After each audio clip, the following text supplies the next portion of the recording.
Sorry for the late review, everyone. It's been a rough transition these past few weeks, especially having to try to find an adequate spot for my studio. I mean, God. But hey, given the box office results this past weekend, better late than never, right?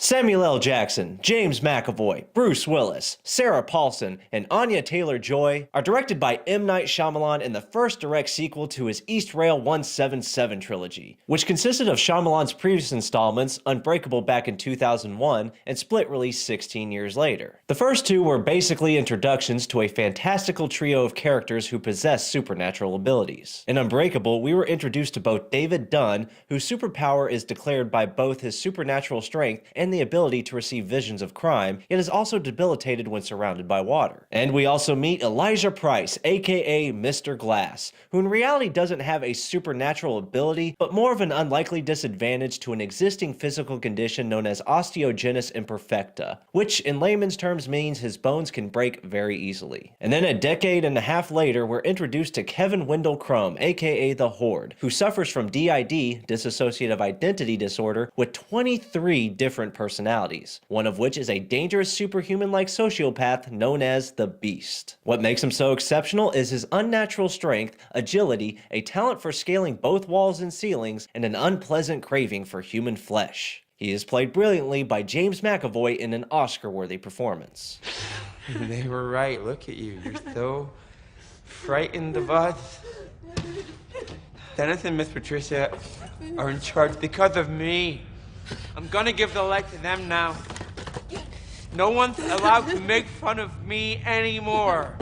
Now the film Glass places the unlikely trio in a mental institution where they undergo treatment to convince these three that their supernatural abilities are simply a delusion. Now when it comes to the majority of what we receive in the comic book genre, Glass is actually a refreshing antithesis to what's expected. Granted, these films aren't adaptations of comic books themselves, but it definitely possesses an inspiration from those literary mediums. However, its narrative does take liberties in toning back overly fantastical elements and presents a far more different outcome when compared to something like the good guy will always prevail cliche. The performances are mostly spot on. I mean, McAvoy continues to amaze us with his bravura of magnificent acting. Sam Jack is as awesome as always, even though he doesn't really emote that awesomeness until like 2/3 into the movie. And Bruce Willis is actually trying for the first time since like Moonrise Kingdom, and that was like what, like 7 years ago? Good God, man. Not to mention the side characters giving it their all as well. I mean, Sarah Paulson continues as a force to be reckoned with. Anya Taylor-Joy proves once again why she is one of the most promising young talents in Hollywood today. And Spencer Treat Clark returns to his role, and he is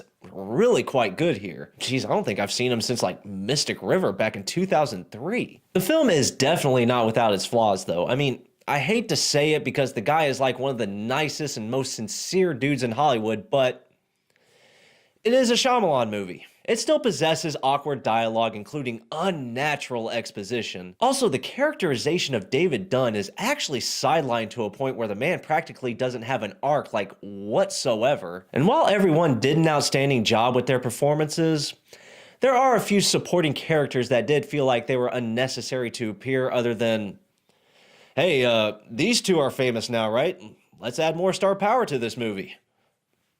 Now, I must mention what everyone has brought up with Glass, and that's the ending, because I do feel like it will polarize a ton of audiences. Don't worry, I'm not going to spoil it, but let's just say the way it's both set up and delivered is not exactly conventional to what's expected within this type of genre. I mean, some may be on board because they know Shyamalan's knack for taking risks towards commonality, but others will be kind of pissed that it didn't necessarily deliver the setup it was implying within the third act. For me though, mostly, I actually belong to the pro side of its conclusion. I'm not gonna lie, I did have like 2 WTF moments with the direction it took at first. One flaw involving a major character that I still have a problem towards. The other one, which consisted with the majority of the third act, I eventually came to terms that it was the most suitable avenue possible to execute what Shyamalan was trying to convey. And upon second analysis, I did see this movie again this weekend. I honestly have to say that it confirmed that standpoint even more. Glass can be a little too overly ambitious for its own good, but that characteristic is also what makes it a breath of fresh air. The metaphor it tries to execute does overall possess a certain charm despite certain avenues within the story that could have used some improvement. Nevertheless though, if Shyamalan's overall intent was to more so inspire rather than entertain with this trilogy, then I would say it's a fitting conclusion for a story that was nearly 2 decades in the making. So yes, Glass is flawed, but still a worthy conclusion to the M. Night trilogy, and if you're on board with these flicks like I was, then I'd say it deserves 3.5 out of 5 stars, which makes it worth a matinee. Okay everyone, send me your thoughts on this film. Do you agree or disagree? Place it in the comment section below. And if you like this video, then click right here for more cinematic awesomeness.